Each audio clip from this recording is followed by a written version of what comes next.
the second half of the Milton Area Chamber of Commerce Candidate Forum. And in this half, we will be interviewing individuals running for election for the Milton City Council.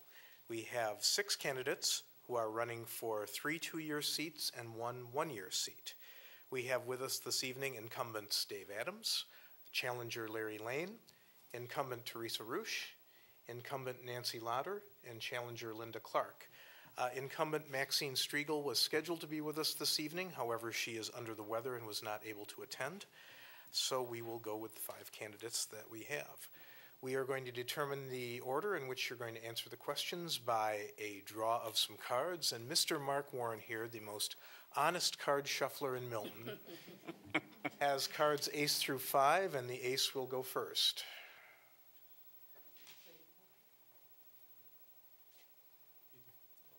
Making a difference which one I take. Who has the ace? Teresa, okay. Teresa's the ace in the hole, so all right. Then we are going to start this evening with a 2-minute opening statement from each candidate, and then we will go into the questions. As we did with the school board race, you will have 2 minutes to answer. You will get a card held up at the 30-second mark. You will get a second card held up at the 10-second mark to have you wrap up your answer, and if you keep going from there, you will get the bell. And as I mentioned earlier, if you keep going after the bell, it could get interesting. So, all right, Teresa, we'll start with your 2-minute opening statement. Please go ahead. All right. I am a lifelong resident of Milton. Been here for 58 years, and the clock is still ticking.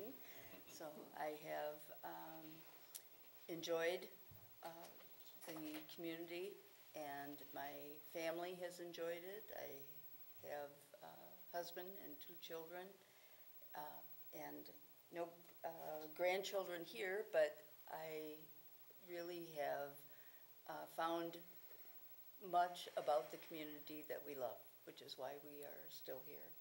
I have received a Bachelor of Education from University of La Crosse, Master of Education through University of Whitewater, and then went back for certification with Education Administration through University of Madison, and then School of Business Management through University of Whitewater. And I believe that those are degrees that make a good foundation for my work with City Council. And I have been lucky to have those also to support my career for the last 35 years as a teacher and administrator with the School District of Milton. I just recently retired in that role, and now am partially retired and also a grant writer for CISA 5. So with that, I'll end and look forward to the questions tonight. All right, thank you very much. Incumbent Nancy Lauder, your opening statement, please. I've lived here about 37 years. I grew up in Boston, went to school in Providence, Rhode Island, 3 years in industrial design, and then I dropped out, got married, moved to New York State, dairy farmed, moved to Wisconsin, divorced my first husband, and have been employed at quite a variety of jobs because I've been through, I think, 7 plant closings. I mean, those immortal words, company meeting at 3, you know, just, it gets old. And so I've had the opportunity to have a wide diversity of employment. I joined, or I ran for council after we had the sidewalk issues. We have a dead-end street with 2 houses, and they wanted to run the sidewalk past my driveway up to my garden, and it didn't seem right. Then we had an issue, since we have apartments, and each apartment has a line item trash pickup, and in 1 year they raised the trash fee 20%, and I hadn't saved back enough for my taxes. And I decided that it was time to run for city government. In the course of living in Wisconsin, I got a degree in business administration, so I at least feel qualified to ask questions. At this point in time, I would like to run again because I believe that some basic issues like sidewalks and trash pickups should be addressed in simple terms. Thank you. Thank you very much. Challenger Linda Clark, go ahead with your opening statement, please. I have lived in Milton with my family for 14 years. I immediately came involved with the city politics when I moved in here because there were things going on in the city that I didn't think were necessary, and I felt like there was a major age gap in the people who were doing the political council and committee meetings and such, and I had children, and I wanted to make sure that this was a city that was going to accommodate children because we moved here, just like many others, for the school district. I actually have 13 years of marketing. I have worked for an international company for 3 years. I am a respite caregiver at this time. In the 6 years that I served on council, I served on the Public Safety Commission, the Joint Fire Commission, Public Works Committee, the Library Board, what was at that time known as the Tourism Committee, Planning and Zoning Committee, and also at one time the Milton Economic Development Committee, Parks and Rec, and then the Crossroads Park Committee. I've actually done quite a lot of research throughout all of my life. Besides attending MACC when I was living in Madison, I have always made it a point to research what needs to be looked at. I have taken workshops and seminars as needed and utilized those things to help with the work that I have done in the city. All right, thank you very much. Incumbent Dave Adams, go ahead. Yes, I've been a Milton resident for 48 years. Married my wife, Sarah, for 51 years. I have 2 sons, Tim and Brian. Both were educated in the Milton School District and went on to graduate from UW-Platteville. I graduated from Harvard High School in Harvard, Illinois, and then the U.S. Air Force Jet Aircraft Mechanics School. Took courses at Black Hawk Tech for supervisor concepts and techniques. General Motors sponsored courses in synchronous manufacturing, global vehicle launch team management, process failure, mode effect analysis, conflict resolution, statistical process control, database administration, and quality assessment and glide path. I served in the Air Force from 1960 to 1964 as an aircraft mechanic and crew chief on a B-47 aircraft. My work experience, I started with General Motors in '64 and I served for 42 years, retired in 2006. During my career, I started as an assembler and repair mechanic for the first 6 years, and then I made the move to the management side of the business. That was in 1970. Over the next 36 years, I worked as a production supervisor, general supervisor, chassis planning coordinator, general assembly planning administrator, resident manufacturing engineer for the truck group product launch team, and senior quality and reliability engineer.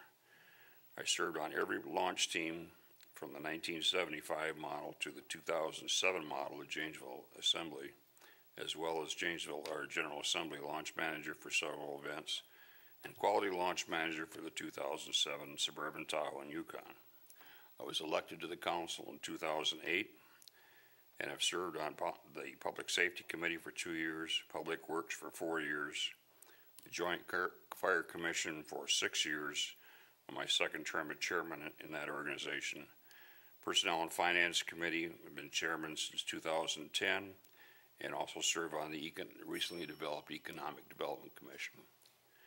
I bring 36 years of management and planning experience to the job and believe that will continue to be a positive asset to the council in making difficult decisions necessary to ensure a bright future for our community.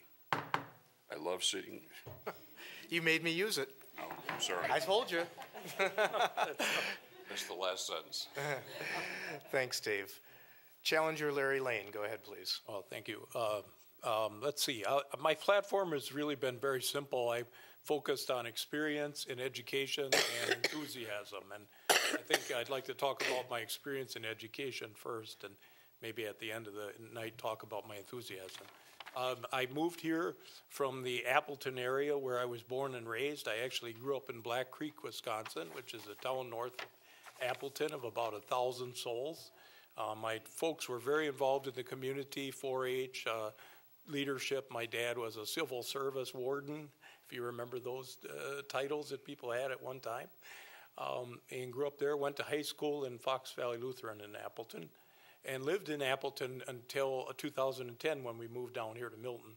While I was in Appleton, I was on the town board for the town of Greenville for 6 years, also served on their planning commission and their zoning boards, and was involved heavily with their strategic planning, their green space planning, which they called it at that time, trying to design a community where there was lots of green space, parks, walking trails, etc., and also building going on in both. My education background is I have 2 master's degrees, one in management and organizational development, and one in Master of Science in Education Counseling. I currently work at Mercy Health System. I'm a clinical therapist. I switched careers from management, human resources when I was about 45 years old. Went back to school and got a couple degrees, and now I do clinical therapy.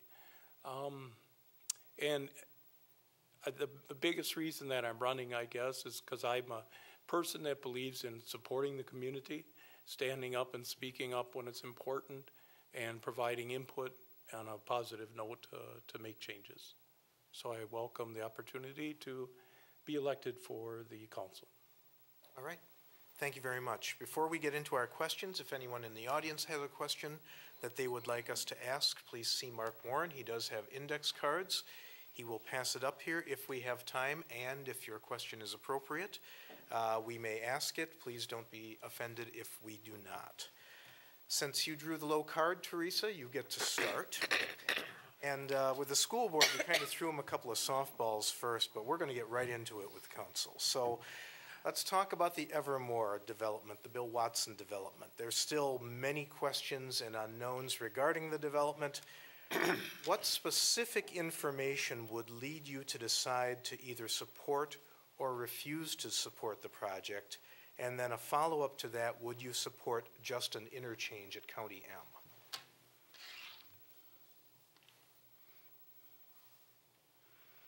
I think what continues to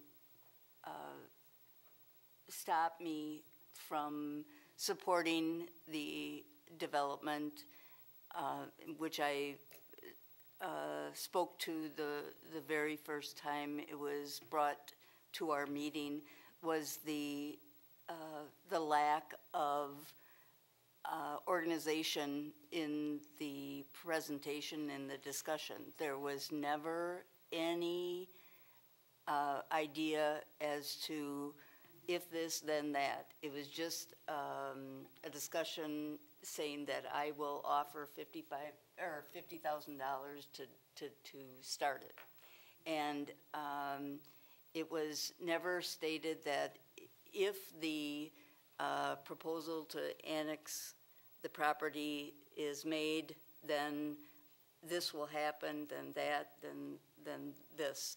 So the lack of any thought as to the impact on roads and property,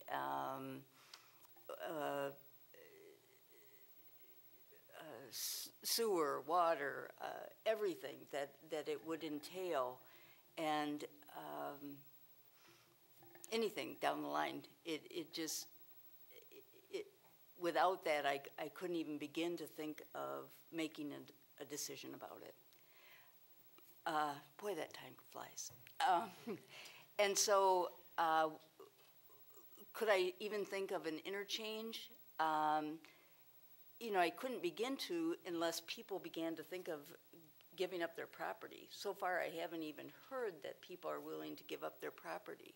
So I guess I have to go back to that point. Are people willing to? And do we have the money to work on the roads beyond the interchange? Thank you.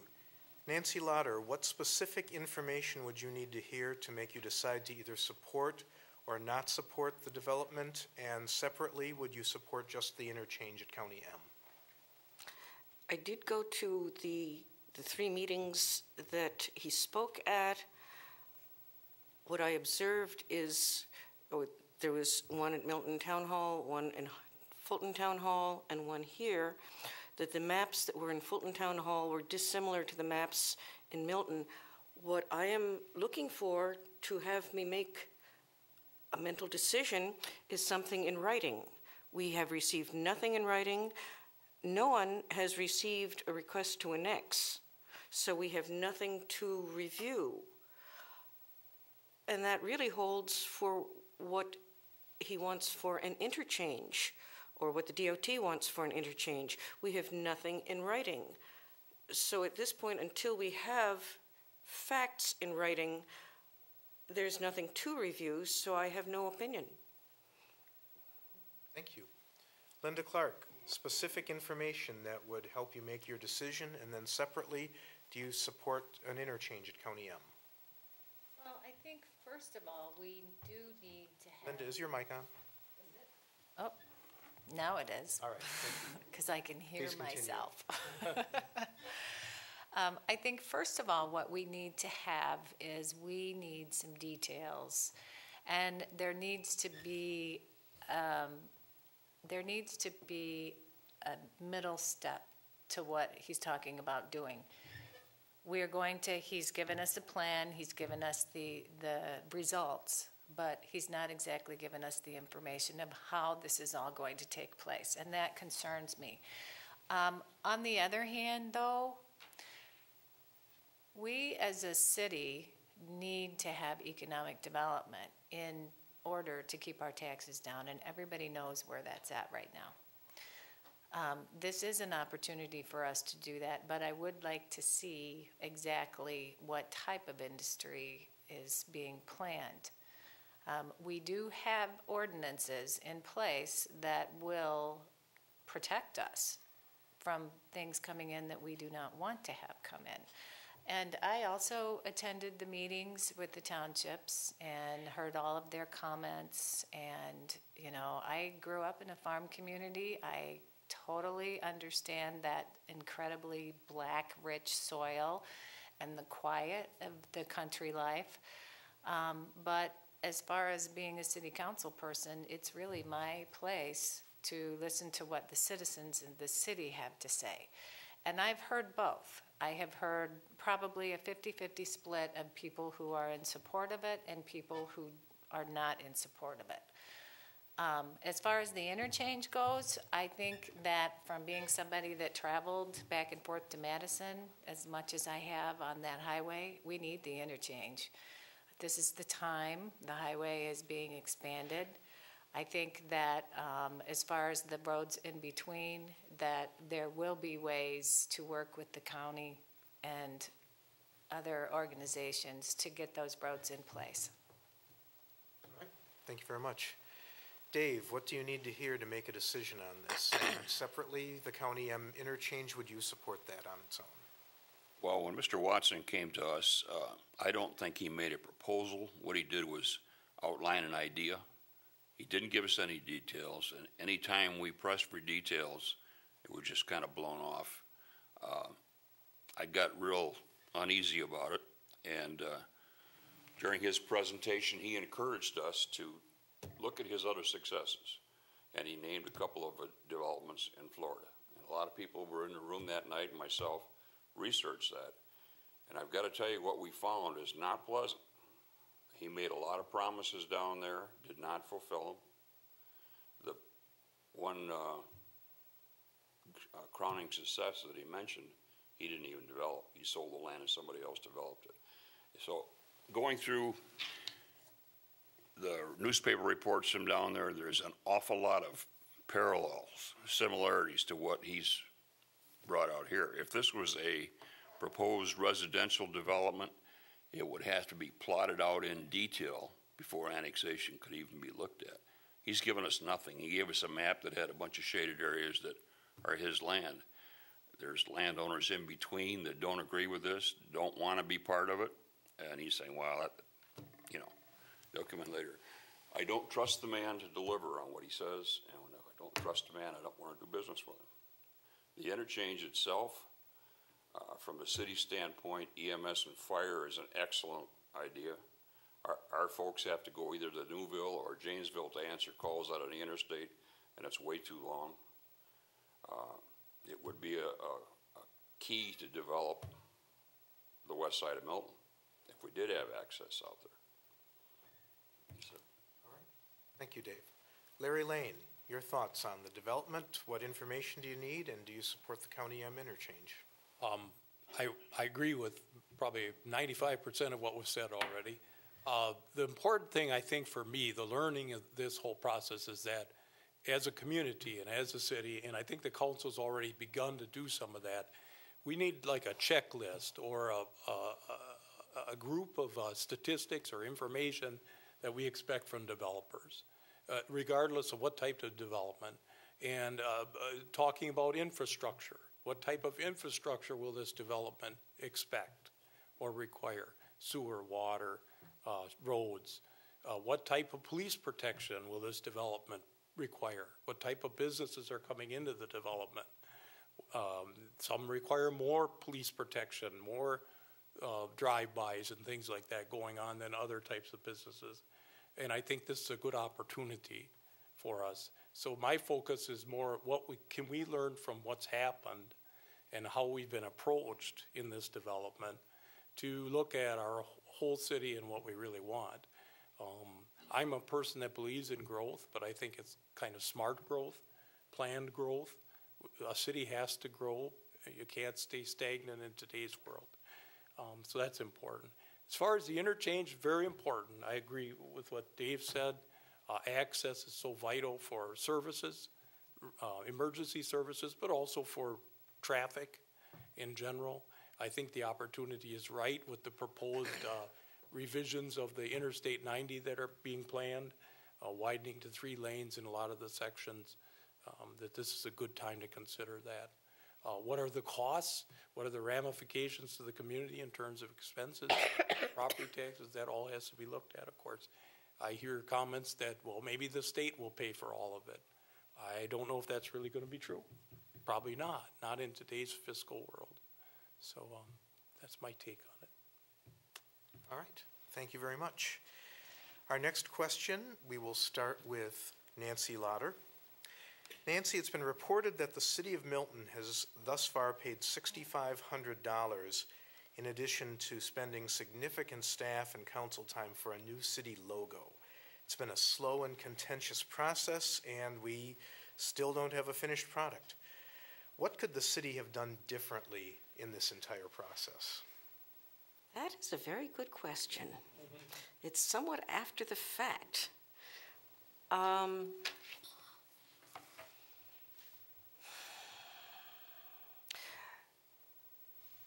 It would have helped to have it more community input so that we got past one group seeing it and saying, oh, that's nice, and the next group not liking it. There's just such a diversity of opinions and ideas that are being worked with. It's not an easy question to answer. You do not have, it's something like if you were to put it to a vote so that you could have a date and a deadline to make a decision on. Yes, we like this one. Yes, we like that one. I might have speeded it up, but we are at the point now where we're getting very close to an agreement. And boy, is that nice. Thank you. Linda Clark, what do you think could have been done differently to get us a city logo sooner? Well, I think that there was a lot of sidetracking that went on with that. We initially started out with a committee of people, business owners, who looked at those and decided, this is kind of what we're looking for, this is what we're not looking for. And it's gone back and forth to the council several times. I just there's a lot of money involved with this project. It's going to be, over $100,000 by the time you change the pictures that are on the trucks. I think initially, if we could have probably just started right there in our high school class, or we have a business owner who is an artist. We could have started simply like that, saved that $6,500, and then put something in the Courier on the website, or given it to one of the city councils or student council, just a wide variety of ages looking at the final decision. I think that excuse me, I think that would have been much better. I think it was a better way to involve the community. And I truly believe that there was way too much staff time put into this. There was 2 different vendors that were initially asked to give designs. We should have just kept it local. Thank you. Dave, what could have been done differently?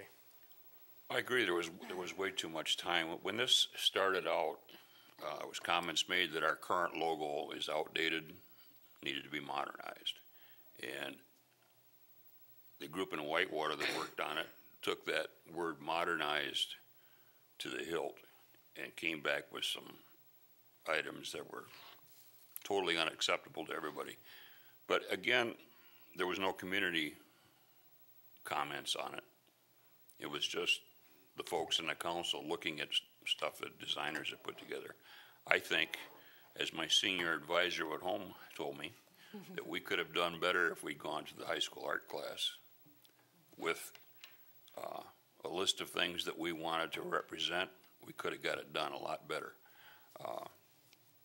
There's a lot of us, I'm one of them that wanted to keep some of the historic content in there, and it's just been bouncing back and forth like a rubber ball and getting nowhere. We're finally getting to the point now, I think we're very close, but we got to make a decision now, because we're talking about the Welcome to Milton sign out there that's going to have that content on it.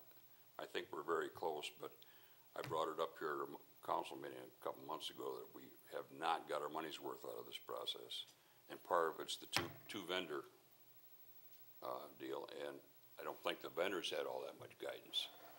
They were left to their own devices, and that was a mistake. All right. Thank you, Dave.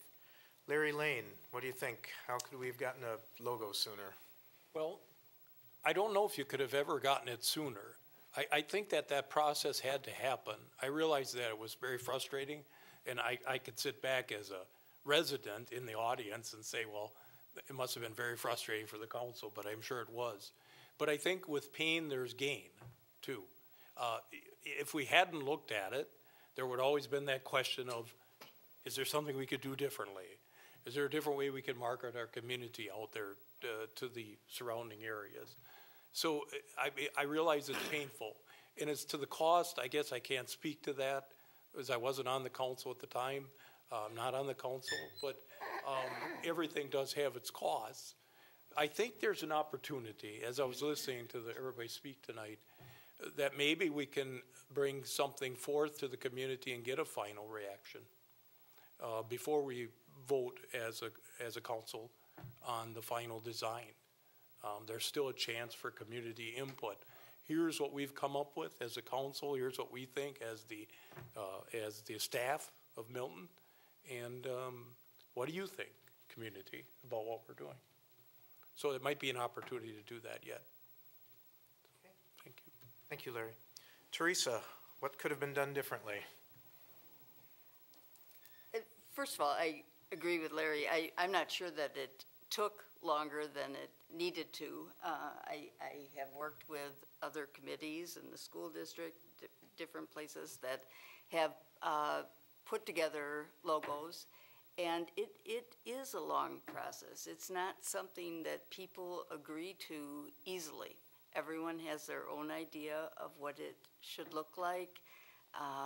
We vary in our perceptions, and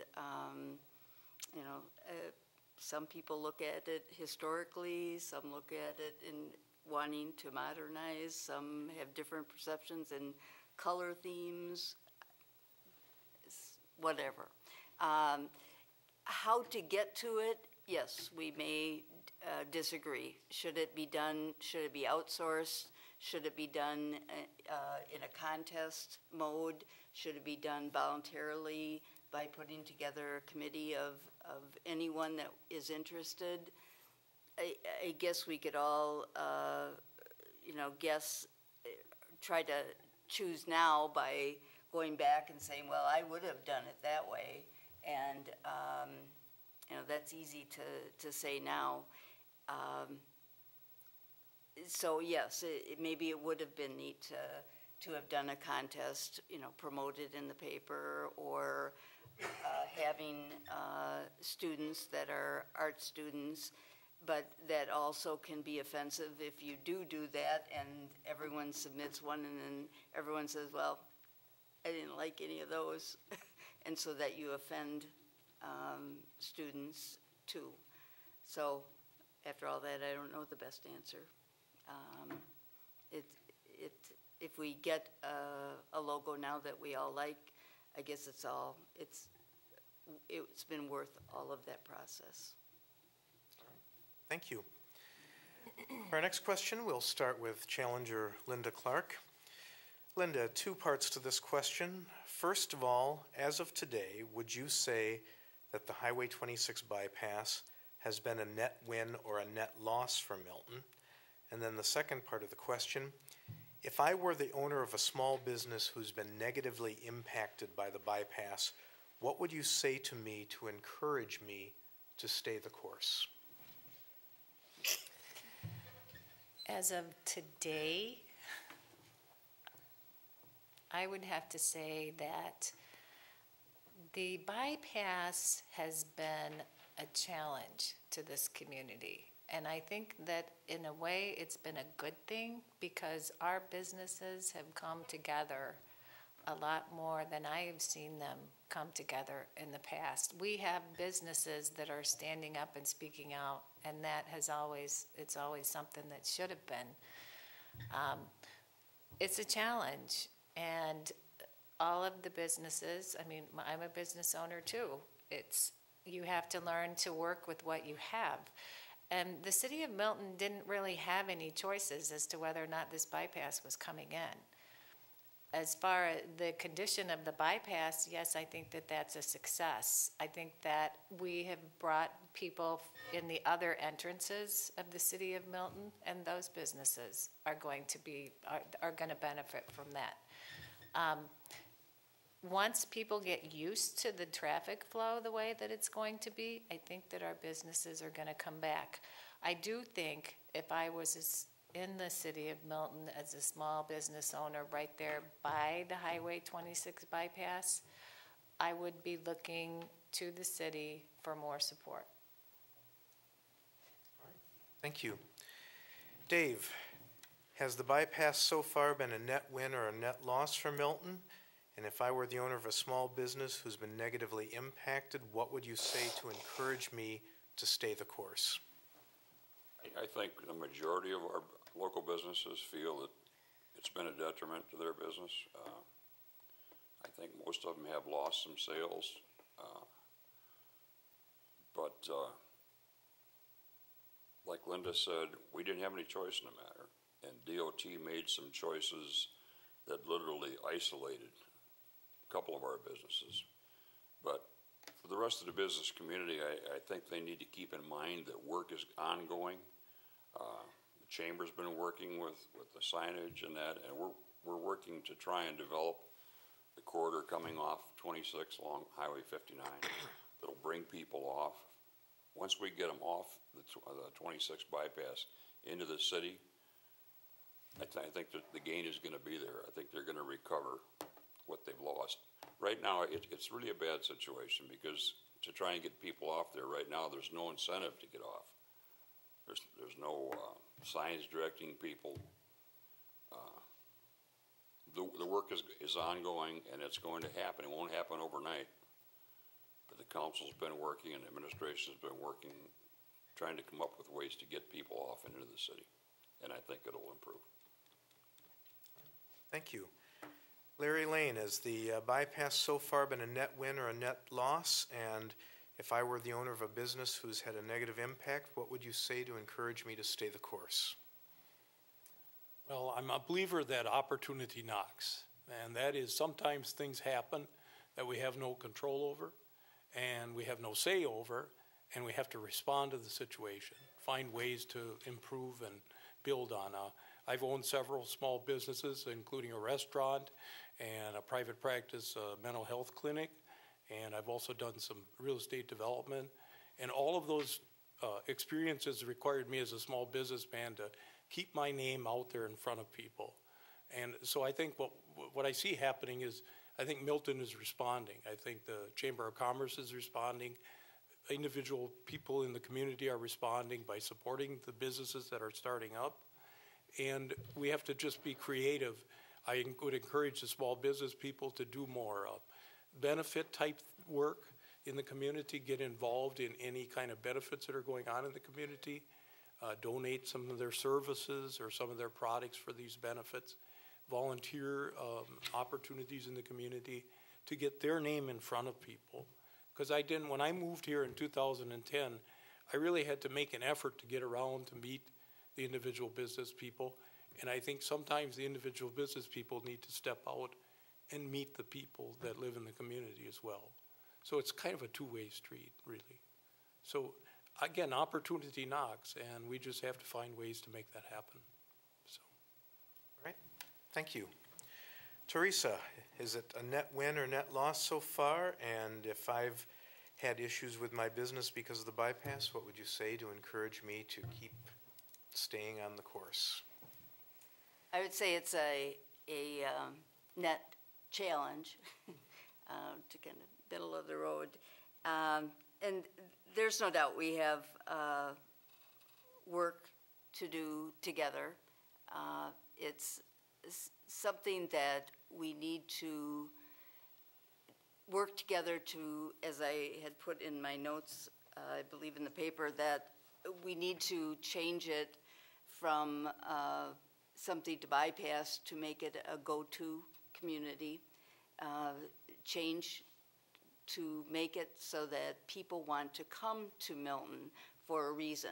They have to have a need to come here through our businesses, through our community activities, through our schools, and that's a job that takes all of us, not just our businesses, but it is something that we're going to all have to work together to change the perception of our community. Are we suffering right now? Yeah. I think many businesses are suffering. Many of the people that were accustomed to have benefiting from people coming through on Highway 2659, are suffering, and some more than others. Can we support them locally? Yes, we can. I mean, we can run to McDonald's, we can buy gas locally, we can do things that perhaps we were not doing. And then the rest of us, some of those of us that are working on the Downtown Developmental Action Committee can get going, hustling on getting signage and gear and other things that we need to proceed quickly. All right. Thank you. Nancy Lauder, your thoughts on the bypass, net win or net loss, and what would you say to me to encourage me to stay the course if I were a business that were suffering right now? All I have seen is truly a loss for traffic flow coming through Milton. The Milton Food Pantry gets day-old bread from Piggly Wiggly, and we have been getting more and more because the traffic going to Piggly Wiggly is dropping. That hurts. I mean, when I see it firsthand, I think, oh dear, how do we fix that? Well, it didn't help to have such a terrible winter. Nobody really wanted to go out and explore. There's no spring flowers coming up to bring you out to look at anything. It comes back to what we must do is to get better signage and promote Milton. I know that the Chamber of Commerce has been working diligently, but we need more. We are losing, we just aren't drawing people in like we should be. How we do that, that's a very good question. But we need to work on that more because we have been hurt very badly by having the road moved. All right, thank you. Our next question, we'll start with you, Dave. Dave, if I were a business considering Milton as a new location, in 2 minutes, what would you use as an elevator speech to interest me in doing business here? Well, I think you have to start with the community itself, the type of community we have. It's an exciting place to live. Excellent schools for your employees. We have property just coming off of 26 along the corridor that are excellent for commercial development. The accessibility from the larger cities, Madison, Janesville, Fort Atkinson just up the road. There's a lot of opportunity to draw customers from. There's also the availability of TIS district financing along that area. So there's a lot of things that can be used to encourage somebody to come in. I think, and I guess the quality of people that you have to draw from for an employee workforce, it's excellent. Thank you. Larry Lane, if I were a business considering Milton as a new location, in 2 minutes, what would you use as an elevator speech to interest me in doing business here? Well, I think it's the people. I mean, that's what drew me down here. Actually, my daughter and my grandson and my son-in-law brought me down to Milton. I was at a point in my career where I was looking for a change. We were considering selling our home in Greenville. My daughter works at the library here in Milton. She loves the area. And she said, Dad, you should come down to Milton. And that's why I came. And I think we've got to get marketing out there where we have the faces of people like Dave and others here who talk and present Milton, the history of Milton.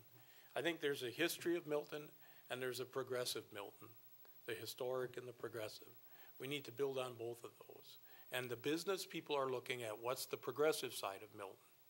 I mean, they're interested in the history, but they're also interested in how many more people do you think are going to be moving to Milton in the next 10 years? What type of businesses are going to be locating here? Is it going to be competition, or am I going to be a unique business within this community? What are the niches that aren't being filled? I think we're working at that as a community, but we need information, because the business people today are much more astute than I was as a businessman 20 years ago. They have so much information available to them on the internet, on their iPhone, and they want answers, and they want to know what are the good things about this community. So I think we just have to work on our website some more, build that community spirit, and encourage people to come spend their money here in Milton, to put their hard-earned dollars to work building a business here in this community versus in Janesville or Madison or Milwaukee. Thank you. Teresa, what would be your 2-minute elevator speech to get me to locate my business here?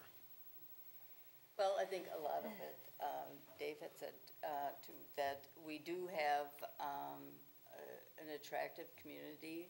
We have great school systems. We have the TID districts, whether it's depending on the type of business you're bringing into the community, it can be out in the more commercial district or TID districts with Goodrich area or Merchant Row, and they would look at any of those 3 TID districts to determine what exactly the type of business they're looking for, and we would take that opportunity to kind of draw them in and talk about what kind of contribution they would bring to our community so that they would feel as though they fit in, and we would welcome them as part of that, because I think each facet of that business community is open to a different contribution. And I kind of watched that as I was part of a meeting in which a new businessman joined them from the Merchant Row area. And it was kind of exciting to watch him talk about joining that business community and what attracted him. He came back because his wife was from this area, and what he felt that he could bring back to the community. But each person comes here for a different reason and can bring something different to our community. Thank you.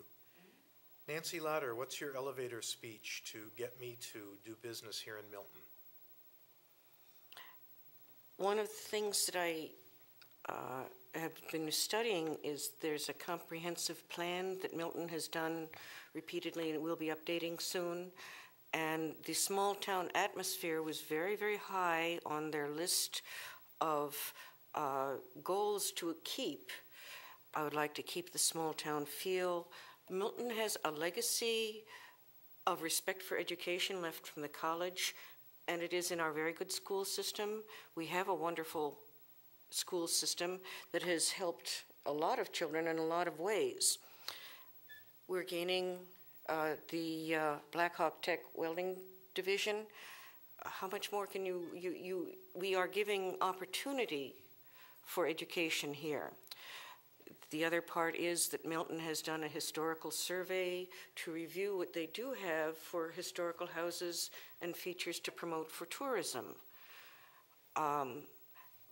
With the tourism aspect to promote, and with the industrial park, which we are funding and promoting in the TIF districts, we have the opportunity to be a thriving small town business after we sort out how to incorporate the bypass of Highway 26.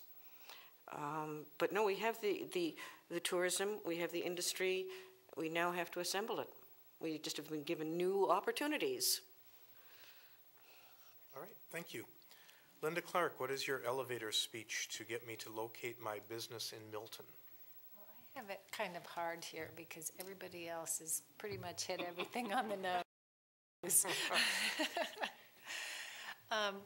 What I generally tell people, and I do promote the City of Milton, I have family from out of town, we're a business family, we're a traveling family. What I generally say to them is that Milton is just a great place to be. It's not just the community atmosphere that is small and a good place to raise your family. It's also the school district. One of the things that I have pointed out to people is our proximity as far as not just between Madison and Rockford, but we're on the edge of 3 counties.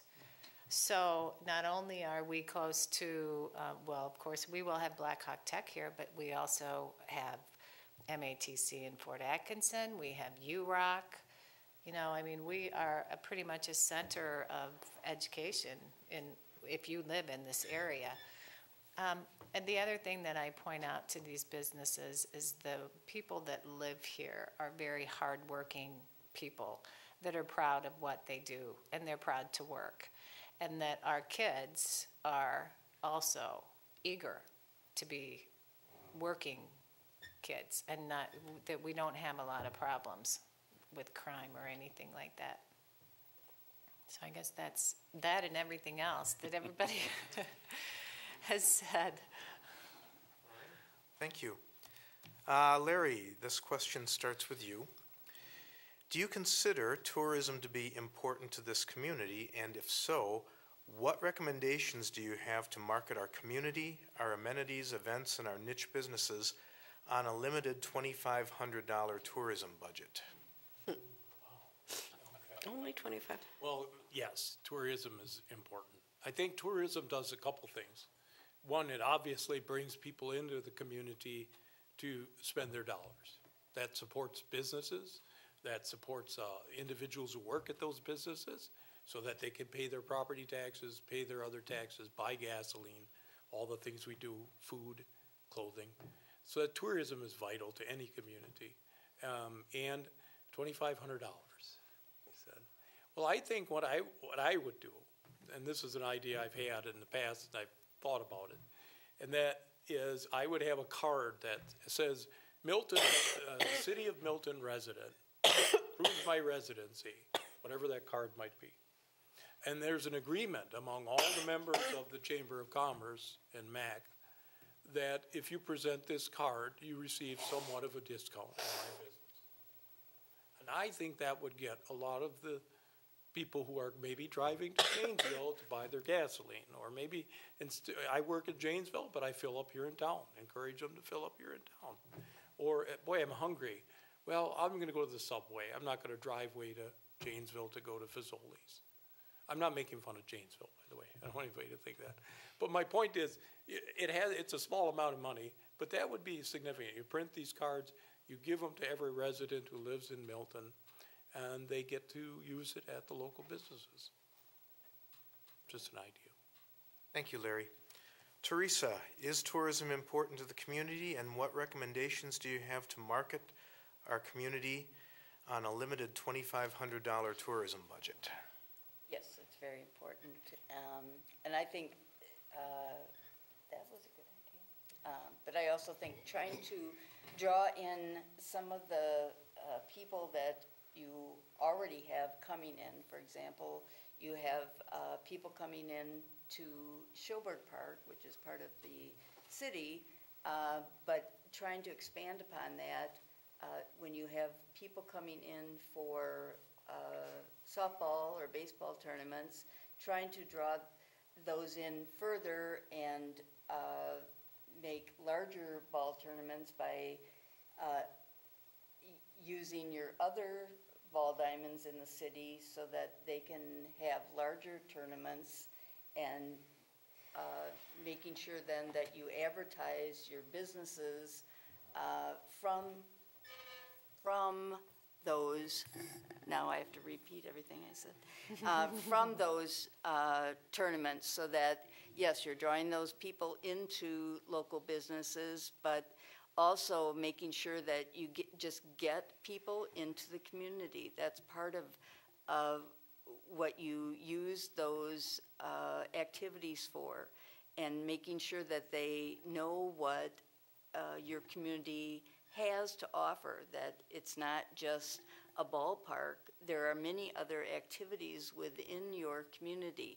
Same thing when you get people, advertise at your campgrounds, bring them into the community so that they know that aside from the campground, then you have Storrs Lake, you have parks, you have a variety of other activities within your community accessible to them. That it's an inexpensive way of getting them here and out to different areas in the community. Thank you. Nancy Lauder, is tourism important? And if so, the city's budget is $2,500. How do we market? That's a pretty meager amount. What I would like to do is, because we've been trying to solve the 26 bypass dilemmas, use the money for either marketing on television or put a billboard like on Highway 59, because we do not focus on the campers that are out towards Newville. They have a lot of time on their hands, a lot of interest in being tourists, or they wouldn't be out camping. Well, let me rephrase that. They are here as tourists. So I would spend my $2,500 on billboards saying Milton has a fabulous 4th of July. It has a fabulous Milton House chicken barbecue. It has a fabulous what am I trying to say? Garage day it happens to always fall on graduation day, but list some of the features that a camper would like and put it on a billboard. See if we have to get people to come into the town, and we have to do it in some slightly different way, because it either has to be television or billboards to reach out of our little focus. Thank you. Thank you. Linda Clark, is tourism important to Milton? And if so, we've got a $2,500 budget. What do we do with it? Yes, tourism is vital to Milton at this point in time because of the bypass. And I can tell you, because I have attended, I'm a member of the chamber, and I have attended the tourism meeting, that our chamber and tourism committees have done everything and anything that they can do with the little bit of money that they have received. I believe that it is the time, and most definitely the time, for our city council to put more money into our tourism for our small businesses. We do all of the things that we can do for industry and in our industrial parks. And yes, that brings people into our city, and that brings them into our small businesses. However, we need to take the stand, and we need to do the same for our small business, and that starts with tourism. All right, thank you. Dave Adams, tourism, is it important to Milton? If so, we've got a $2,500 budget. What do we do with it? Spend it all in one place. I agree with Linda. The tourism is definitely vital to our community, all aspects of our community, both within the city and on the fringes, the campgrounds and so forth. I like Larry's idea of the discount coupon, and that could be available at any of the businesses at the Newville interchange, the gas stations, the restaurants up there, the hotel up there. The same with the city brochures. I'm not sure what the distribution is at this time. I know we used to have it at the Wisconsin Welcome area, right across the state line. I guess I would look at revamping that if necessary, and getting more of that distribution out there at entry points around the city. Maybe in some of the businesses in the Whitewater area where people could be induced to come here. Fort Atkinson, the main businesses along 26. With $2,500, you can't go very far. I guess I agree with Linda that we probably need to look at the funding on this. Budget's very tight, but it's probably worth another look. All right, thank you. All right, here's one that was passed to me. This will be an interesting one.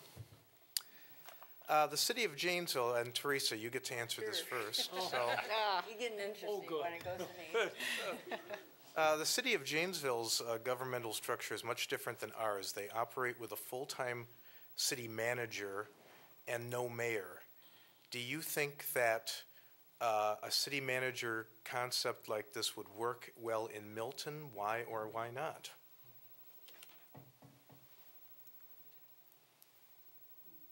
Weren't expecting that one, were you?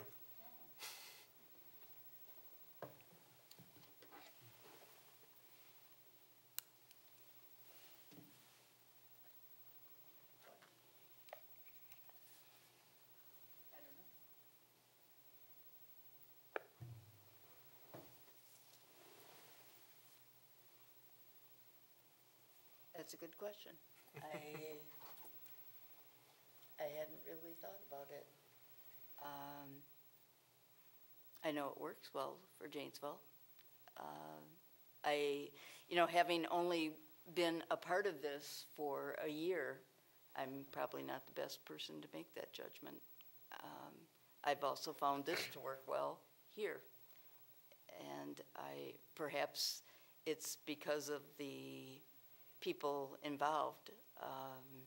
You know, if you had a mayor that did not have a lot of time to devote to it, it would not work well, because you're having someone that just kind of pokes in and out of it and is trying to do it just by part-time. And you definitely need someone that's there really a lot of the time and able to devote a great deal of time to be a part of that role consistently, which a city manager obviously is, because it really does consume a great deal of time, and you need to be able to be a part of it. It also, I guess the benefits of being a city manager is that it's non-political. It's really more of an objective part of your job. But as I said, I haven't run across that so far. I just haven't been able to be here long enough to make a judgment about it. So. Thank you. Nancy Lauder, Janesville has a city manager and no mayor. That's their system. I think that's a concept that would work in this community. Why or why not? Well, as Teresa said, wow, hadn't thought of that one. I guess what I like about having an administrator and a mayor is you have two intelligent people who want the best for Milton, and they come up with different lines of thinking, and they have to work together. So you have the best of two different thought processes. We have an excellent administrator. We have a very outgoing mayor. I think we have the best of both worlds. To have one city manager, if you only have one person and you do not like his opinion, you aren't going to get very far.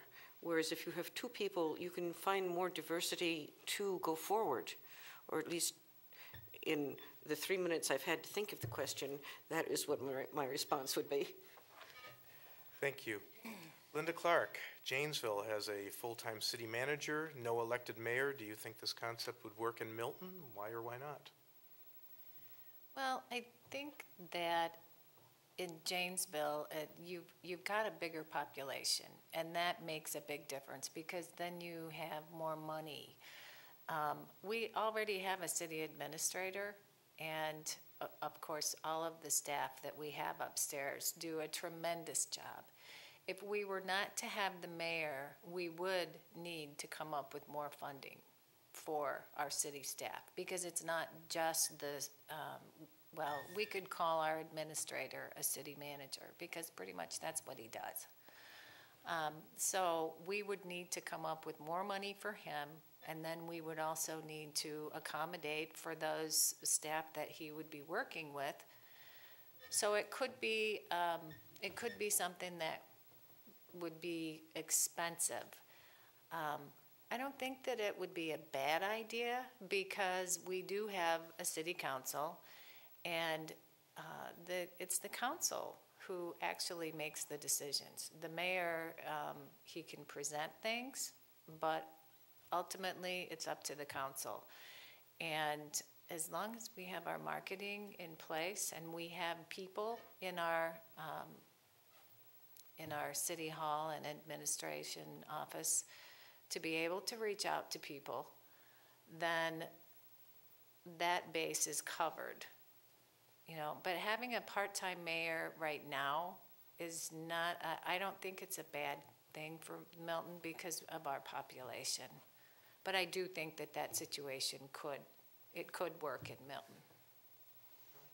Thank you. Dave Adams, would a manager-council system work in Milton? Why or why not?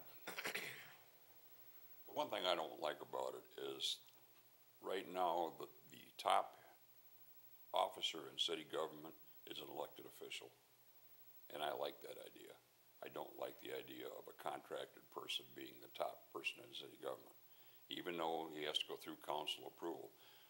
But the city manager idea, I agree with Linda, we cannot afford to understaff that person.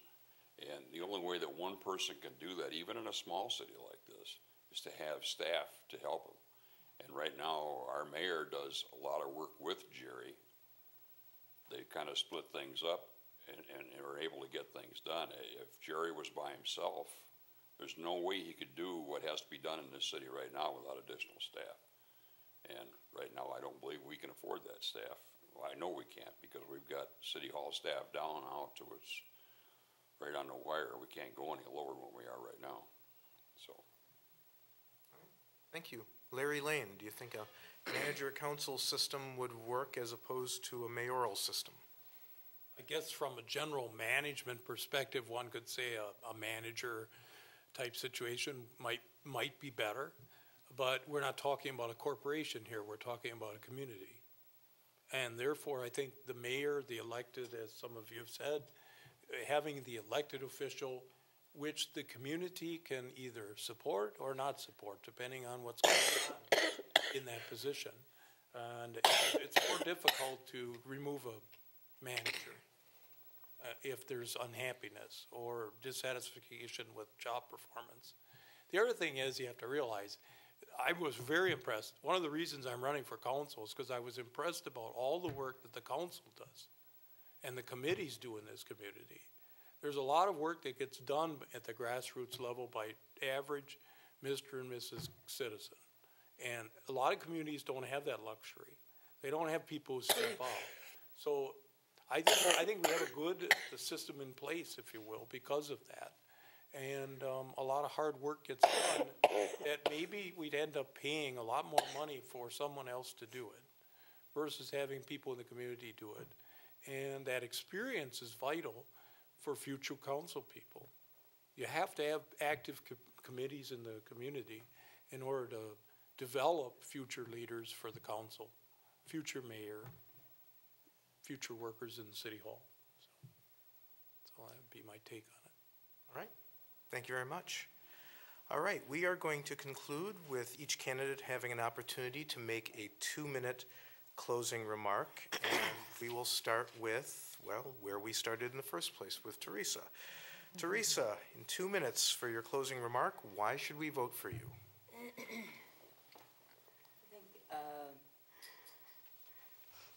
my skills are, my best skills are that I focus on being a problem solver, and I am a good listener.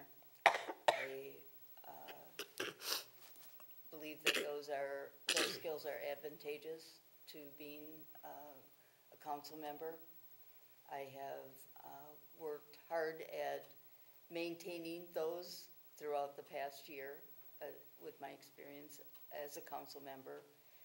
Sometimes it is easy to step in and speak first and listen second, but I think that I have found that by listening and hearing about what other people think first and being able to then make a decision, it has allowed me to learn a great deal and make sure that I'm not reactive. Instead, that I really work through the problems and think before I speak. And I'm willing to listen to what the citizens of the community have to say. Thank you. Nancy Lauder, why should we vote for you? Well, I have always tried to do what looks to be best for Milton. I've worked at the Milton Food Pantry for about 10 years now, and there is quite a percentage of population in Milton that doesn't have internet, doesn't have eyeglasses, and some of them seriously are illiterate.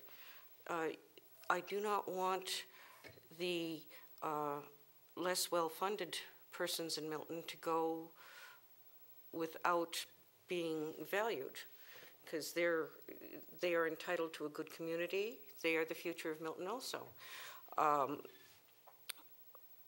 What I would like to see is more input from the general community, because most times City Council has a group of empty chairs out front. We would value having more input. We would like to have the community talk to us.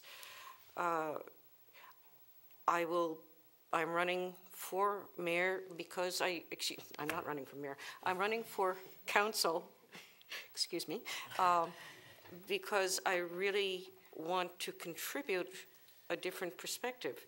We rent out units, and it is amazing the diversity of wealth and income and education in Milton.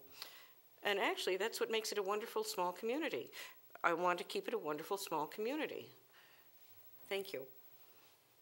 Thank you. Linda Clark, why should we vote for you?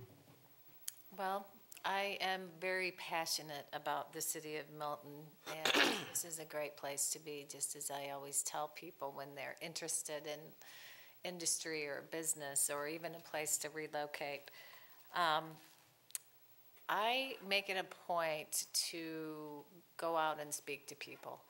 In the 6 years that I was on council and on the committees that I was at, people just don't come to the meetings. And I think it's important that even though they're not coming to the meetings, that we go knock on the doors and we talk to that person that's standing in Piggly Wiggly or at the coffee shop or wherever.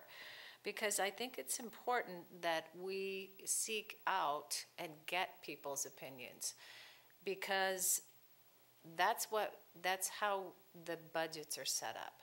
I'm a firm believer in attending the meetings so that I can understand and be a part of the discussions that are taking place. I'm a firm believer in having those discussions on city council. I think it's important for people to see that, yes, when I talked to you the other day at Piggly Wiggly, I noticed that you mentioned something at the public safety meeting and that, the council has addressed it. You have come back to me and said, this is what the outcome was. I believe that that's what government should be. And I think that Milton is the place where we need to show that to the rest of the world and especially to the people that live in Milton. And I am very concerned about the city's budget. I'm not afraid to say, no, we cannot afford that. And I think that with all the plans that we could possibly come up with, there's always going to be a need to say no. And I hope that the citizens of Milton will vote for me on November 1st and let me have the opportunity to serve them. April 1st. It's November 2nd. Mayor, you were November. Okay. All right. Thank you very much. Dave Adams, why should we vote for you? Since I joined the council in 2008, there's been a massive change in the way that the council does business.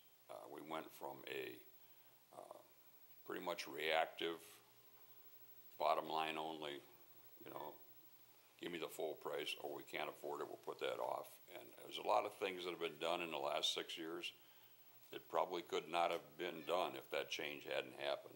And the change has been exciting. And when you see things like the Public Works building, the police department going together out there, the real sense of fulfillment and being part of that, and I really enjoy that. I love living in this city and being part of city government, and I'm firmly committed to the future of this city. And I appreciate the support of the voters. Thank you very much. Larry Lane, why should we vote for you? Enthusiasm, I guess, is my byword. I'm a long-term planner. I love to think about how things are now, but how things might be 2 years from now. I think that kind of goes along with my therapy background, looking at the present, kind of learning from the past, and then planning for the future.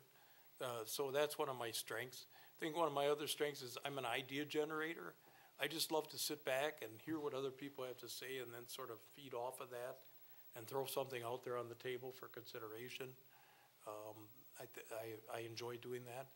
I consider myself a behind-the-scenes person. I would go and talk to Linda or Dave or anyone here on the council and say, I had this idea, what do you think about it? And they might take it and run with it, and I'm okay with that.